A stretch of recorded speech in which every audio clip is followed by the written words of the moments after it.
Vamos agora para a nossa entrevista ao vivo de hoje, que é sobre os 20 anos da Lei de Biossegurança no Brasil.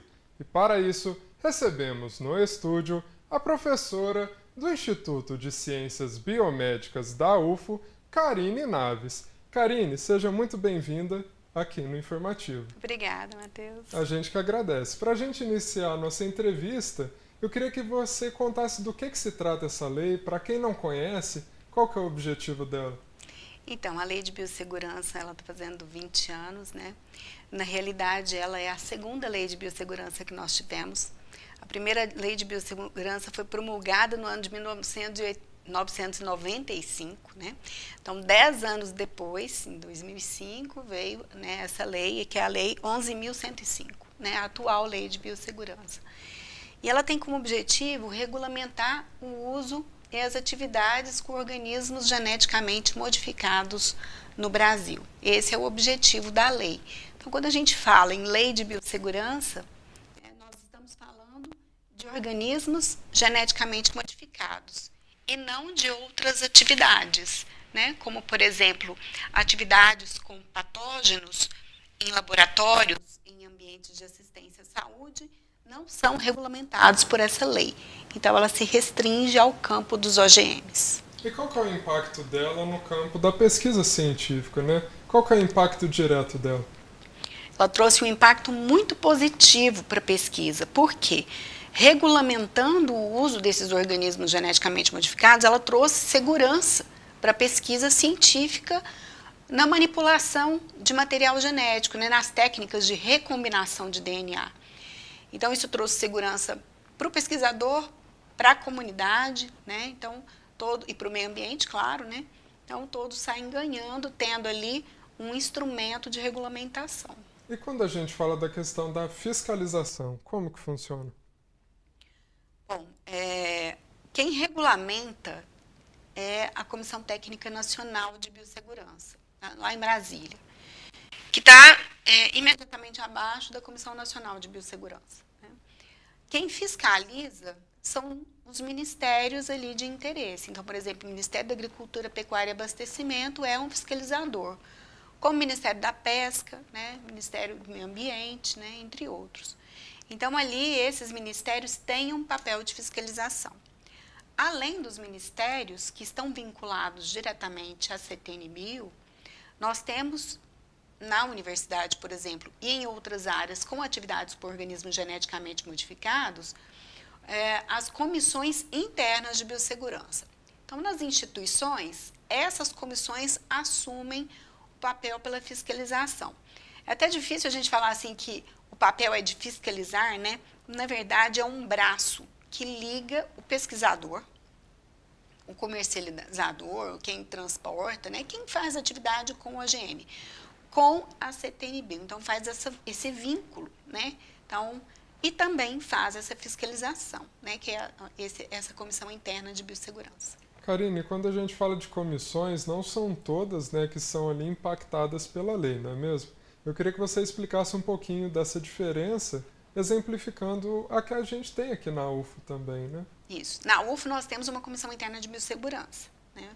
Então, essa comissão interna de biossegurança, ela tem uma licença para que laboratórios que trabalham com organismos geneticamente modificados possam exercer suas atividades, certo? Então, quem cuida disso é essa Comissão Interna de Biossegurança da UFO. As outras atividades com patógenos não geneticamente modificados, nós podemos ter outras comissões de biossegurança, né? Então, nós temos, no âmbito do Instituto de Ciências Biomédicas, por exemplo, nós temos a Comissão Local de Biossegurança. Hoje, quem está à frente da Comissão Local é a professora Mônica, também do Instituto de Ciências Biomédicas.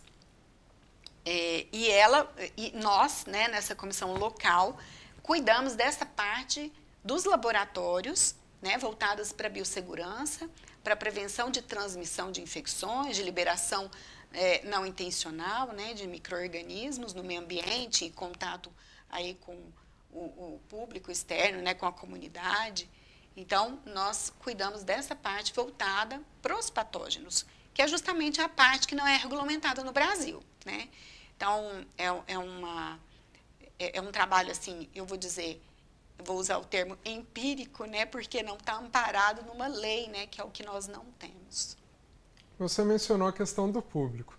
Pensando nisso, né, em termos ali de saúde pública, quais são os benefícios, né, dessas regulamentações e também da existência dessas comissões? Cuidar, né, do que está sendo realizado com micro-organismos, com patógenos, é muito importante, né?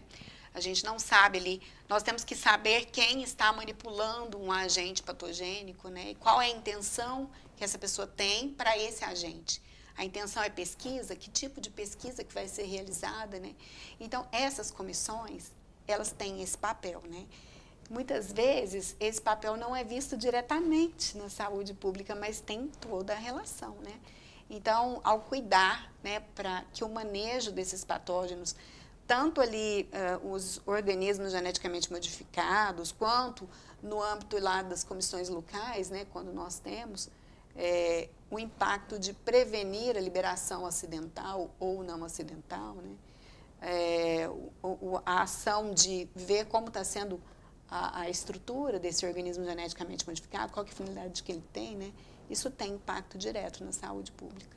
Karine, a gente já está chegando ao final da nossa entrevista. Antes da gente encerrar, eu queria que você falasse do papel da UFO nesse cenário e também da certificação internacional recebida.